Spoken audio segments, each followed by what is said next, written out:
Good morning, ladies and gentlemen, and welcome to the very first video on ferries, well, specifically catamaran this time. We're going to be travelling from Portsmouth Harbour over to Ryde on the Isle of Wight. The Great Western that just took me here is just about to depart. That's back up to Romsey. I've got my bicycle here, the brand new red Baron, which you'll have seen in my post today when I'm recording this. I've got my train tickets here, which will allow me to get over to the island. Here it is. Ryde to Shanklin, if you can... Not Ryde to Shanklin, Ferrum to Shanklin, what am I talking about? So this is my very first time using a train ticket to get over to the island. Before I've just gone through Wightlink and booked through just a passenger and a bicycle. And I've never really travelled with a Wightlink account when the trains have been running. So this will be a very first time for doing this. Hopefully it will work. My dad was doing this 10, 20 years ago. Hopefully it will work. This is a strange new area. I don't know how long this has been here. Perhaps somebody can tell me. But this new waiting area with this little ticket office and everything. Not seen this before. This is my first time being here, noticing it. I was actually here a few weeks ago, and it wasn't here. So this is clearly a recent development. I haven't seen it on any of Whitelink's social media, unless of course I've missed it. But yeah, if somebody could tell me why they put this here, that'd be really great to know.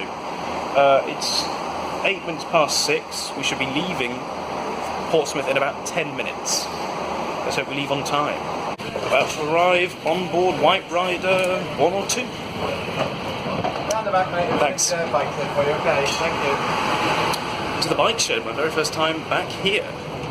This will be interesting. Here we are. Yeah, I thought so. On a hovercraft, you only get 3 bicycle places. Here you get at least, what, a dozen?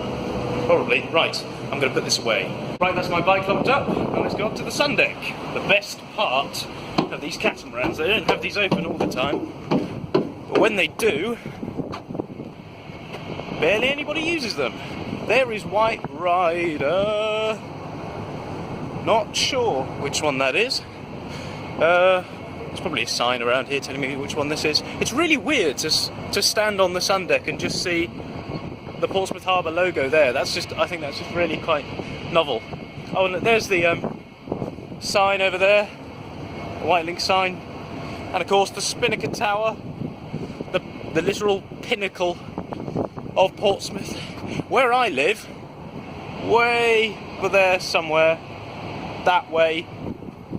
I often try and look for it over by the car ferry terminal over there, which, if you're ever wondering where that is in relation to here, it's over there, past the Spinnaker Tower. Oh, there's the Gosport ferry as well.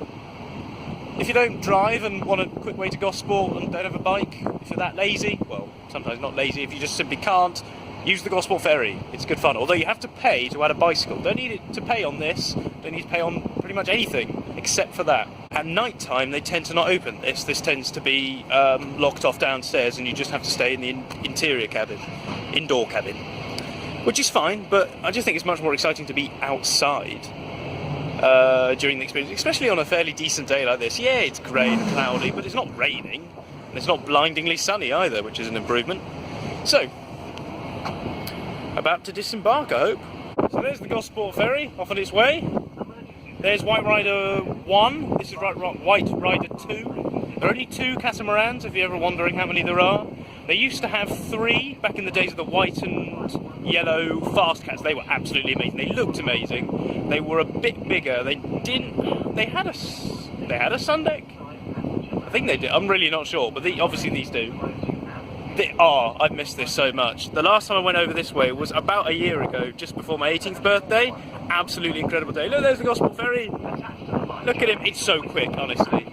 It's the most natural. It's one of the most natural mini ferry crossings in the world, like the Warsash one, but a lot bigger and amazingly bigger. So this journey should take about 20 minutes. In theory, we should be lining up with the Isle of Wight railway service, the Island line, which is one I'm supposed to be catching today. We'll see how that goes. I reckon I found the best seat on board, so I'm in the second row, far left, well indeed far right as well could be, but yeah, this is the best seat because you're not too close to that wall there, so that doesn't get in the way. You can still see. You can see loads more by being sat in the second row than in the front row, but I can still see out the front, like a great deal. Oh, I've really missed this. I never want to go that, like, I want to enjoy the crossing. 22 minutes for high speed is perfect, really. The hovercraft is 10 minutes, and you can't even get up.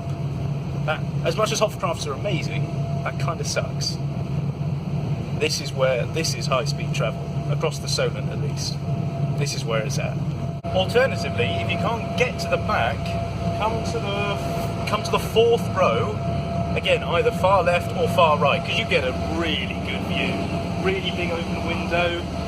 Yeah, it's really good. However, the only con to sitting back here is you're closer to the engines, so it will be louder. If you prefer it to be quieter, aim for the front if you've got the choice of any seat. If you don't, yeah, it's up to you. Well, we're here, on time. Time to disembark.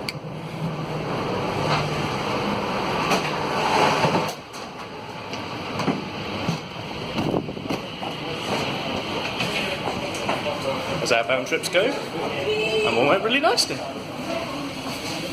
Only got to do the return now.